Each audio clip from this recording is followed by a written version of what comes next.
Like, I've never seen such strike.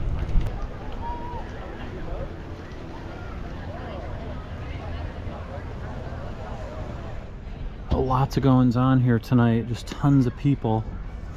Boat parade. You got her decorated up. Oh. Hi.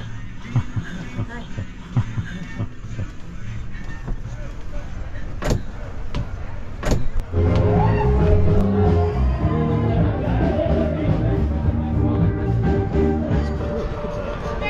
Merry Christmas! Merry Christmas!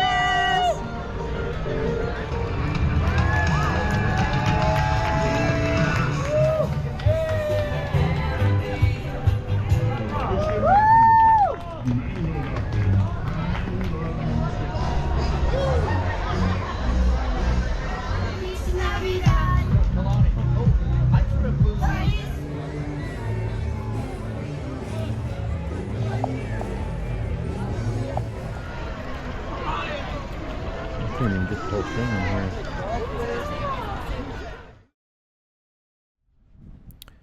This seat has really been bothering me. We have to step on it when we come back in from swimming or whatever, and so the little part of it ripped there. So I got this new seat from West Marine, and I don't know if I like it or not. I think I might use it.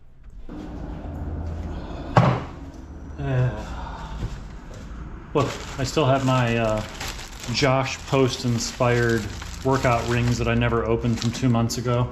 You ever see that? Josh Post bought these and he was exercising with them. This thing, this is where the rudder rotates under my seat, and it's like really old and needs to be replaced. And I can't sit on that because it fills up with water. So the first step is for me to get this vinyl off, and hopefully there's a piece of starboard under here.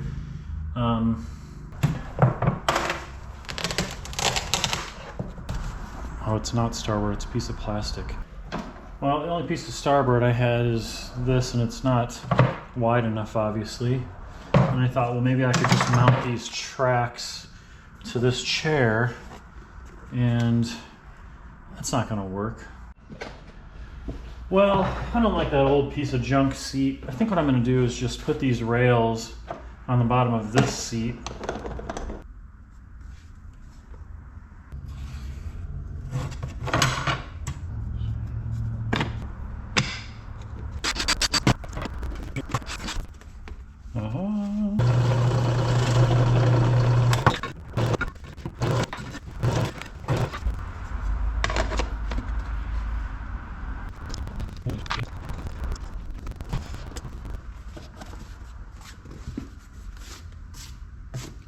Might have to go over to the boat to go kind of see how this is going to fit.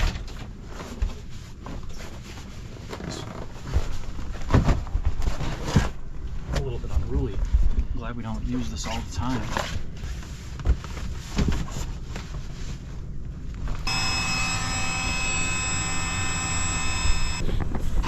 We're gonna need a name for our new little dinghy.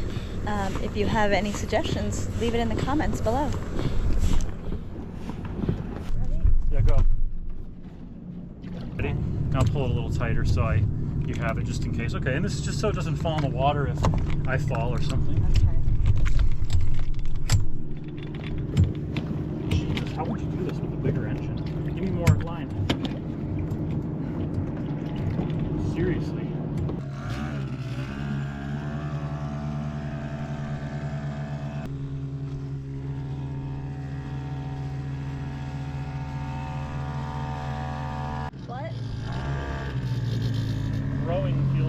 more stable because you're sitting up on this high bench, so it kind of makes it feel like, let me give you my line, okay? Because you're sitting up on that high bench, it feels sketchy. If you were in here, it'd be better because when I go over here, I feel like if I lean back or hit a wave right, I might tip this way. Oh no. You know.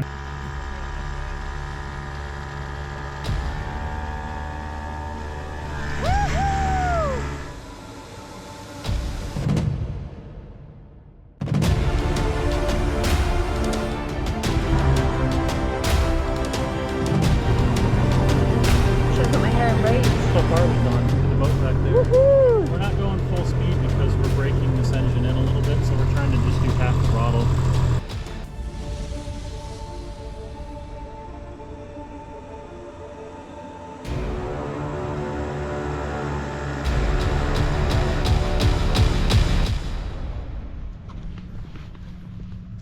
Is that his little nest in there? Yeah, that's like where it's, yeah, it's gonna go in his hole. Going home.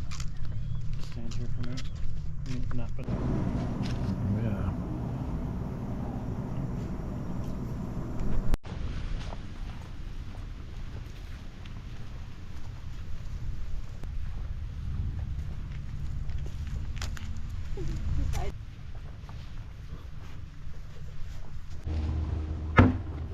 So we started our little nature hike here and started getting eaten alive by mosquitoes.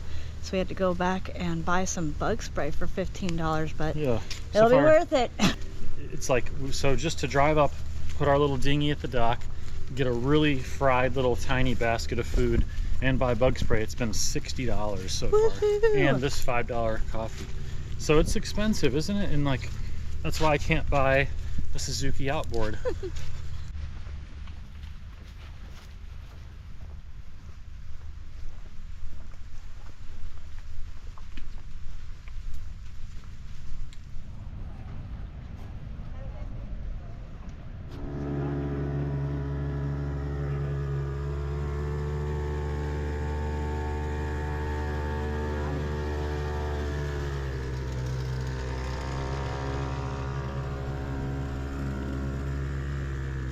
We made some kind of makeshift sling to use with the main halyard so we can crank the boat up, but I'm going to need to make something a little bit better. A year and a half ago, in episode 50, I was having start button problems where it would take repeated start button presses and just click, click, click, and then it would finally turn over. I replaced this trailer connector and also installed this bus bar to make the connections better, and it seemed to be fixed, but the problem has slowly crept back. So I'm wondering if there's someone out there who can help me with this.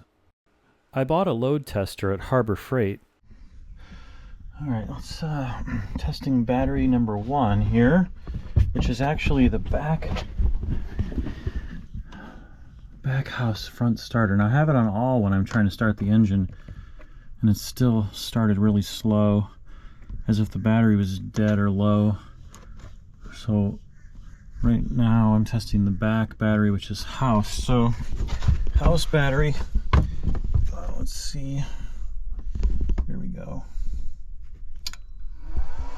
Oh shit, the battery charger just came on. That's probably not good. Turn that off. That's way up there in the good area. Okay, well, battery's good. Right. This will be the starter battery. Here we go. That one's good also. Huh. The thing that really stinks about this problem is that when I need to start the engine, it's usually right when I'm putting the sails away or about to put the sail away. And so it's like in a, in an area where I need the engine. It's not like we're sitting around an anchor then going to start the motor. I need it to be reliable and be able to count on it starting at the moment's notice. That's fine. This is the glow plug solenoid. So the big main battery cable goes to the starter solenoid, but also connects to this wire going up to the glow plug solenoid, which then goes down here and to these 2 glow plugs right here to heat them up. And the way this system works, like many of these systems, is that you have glow plug solenoid pressed and it's on, and then you can press the starter. So you're already losing a lot of amperage to the glow plugs to even get the starter to activate. There are workarounds for that where you can heat up the glow plugs and then let go and hit the starter. I'm looking around for things that I don't like to attack first, and this ground on the starter solenoid is the most weird thing. Look at this little piece of steel. Well, it's 5 minutes later, and actually I'm not that weird ground there. I started thinking about it. You know what? Look at all the wires. Nothing's on this side. It's all on this side. They are all attached to it. Like maybe they're high heat welded on or something. And they are all touching it. So really that actually should be okay.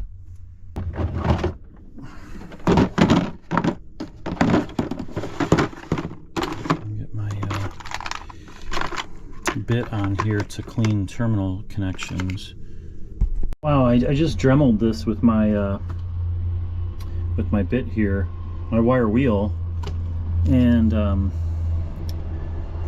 man, I didn't think it was bad, but boy, you should have seen the dust come off that. I'm only a backyard mechanic, but I'll try anything. If I have a tool and I can take it apart, I'll try and fix it. And you know, sometimes when you're a backyard mechanic and not like a fully trained mechanic, you shoot in the dark at things you think things might be, as opposed to like using a bunch of test meters and trying to figure everything out in some standard troubleshooting fashion. But anyways, I'm looking at these and look at the corrosion on this piece here. That doesn't look good at all, right? And then the main cable in there, that's like my main power cable that comes from the power switch when you turn the power on, looks to be corroded also. I think that could be my problem. All I can do is clean that all up, put it all back together, and try and start the engine and see if we get a little because what's happening is, you know, it's that button press that sounds like when you're ever been in like a 70s Cadillac with a big ass engine and you're trying to start it and it's like and it's barely turning over, like it's not getting enough juice. Well, that usually happens when the battery's low. I know these batteries are good, and there's 2 batteries, and this is a 10 horsepower tiny little 2-cylinder engine that should go whirring away with 2 batteries attached to it. So you know, that kind of, and it starts so easily, which helps. But this little problem I've been having, I never did take this cable off, so.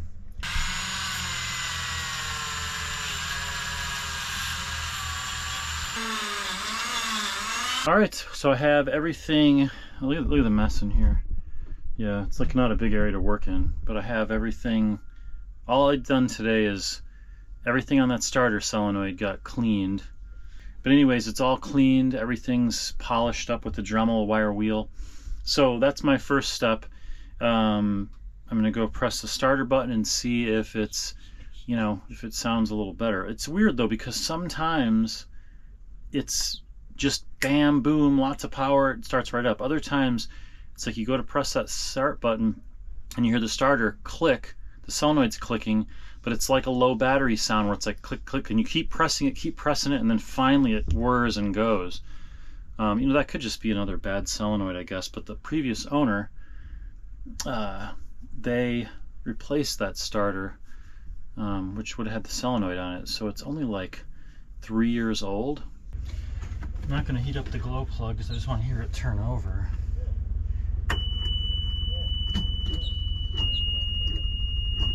Nothing again. So it's the same deal. Alright, my next step is that I checked my switch here behind my power panel. All those connectors look nice and fresh. They don't look corroded or anything.